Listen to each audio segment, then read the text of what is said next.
स्वरचित कविता सुनाने जा रही हूँ। शीर्षक है कलयुग बड़ा विकराल रूप ले रहा है। आइए शुरू करते हैं। कलयुग बड़ा विकराल रूप ले रहा है जनाब। आज का राम दशरथ को वनवास दे रहा है। आज का राम दशरथ को वनवास दे रहा है। कहते हैं किसी एक्सरे में भी नहीं आते वो जख्म। कहते हैं किसी एक्सरे में भी नहीं आते वो जख्म जो अपने दे जाते हैं। तभी तो आज का पिता बना दशरथ आश्रम की ओर चला जा रहा है। उस सारे दर्द, उस सारे अनकहे पहलुओं को अपने सीने में दफनाए चला जा रहा है। कलयुग बड़ा विकराल रूप ले रहा है जनाब। आज का राम दशरथ को वनवास दे रहा है। उन रिश्तों को गहरे समंदर में फेंक देना कोई ज्यादती नहीं होगी।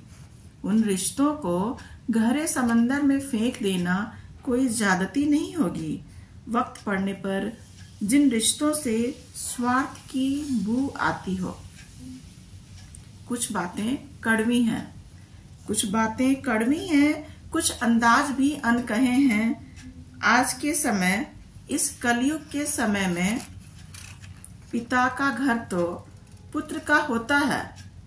आज के समय में पिता का घर तो पुत्र का होता है, लेकिन गौर कीजिएगा, लेकिन पुत्र का घर पिता का नहीं होता।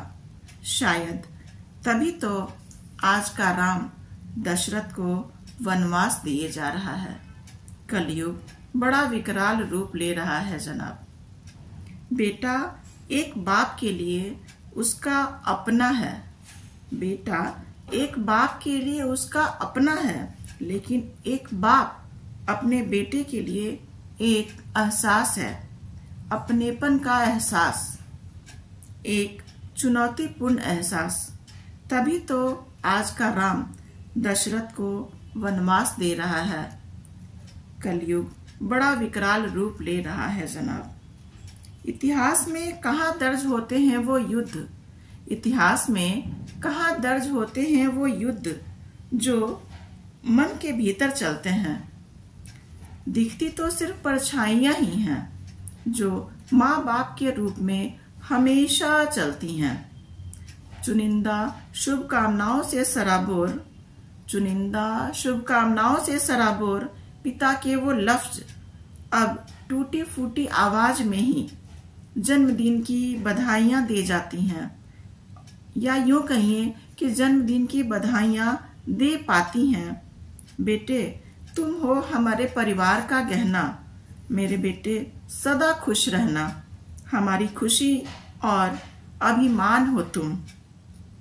आज तो मेरी पहचान भी हो तुम।